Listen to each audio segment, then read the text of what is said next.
Hi everyone, in front of me I've got Huawei MatePad 12X and let me share with you how to activate automatic system updates on this device.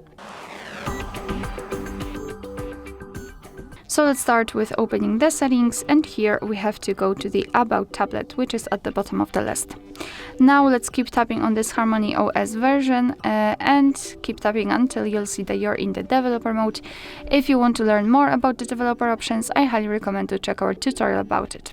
So now you can enter the System and Updates option and enter developer options.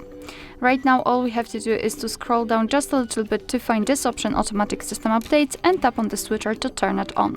From now on, since this option is active, your device is allowed to apply the updates whenever it will be restarted. So you do not really have to manually update your device. However, remember about restarting it from time to time so it will have a chance to download and apply the updates. Of course, you can turn this option off just by tapping on the switcher again. Alright, so that will be all. Thank you so much for watching. I hope that this video was helpful, and if it was, please hit the subscribe button and leave the thumbs up.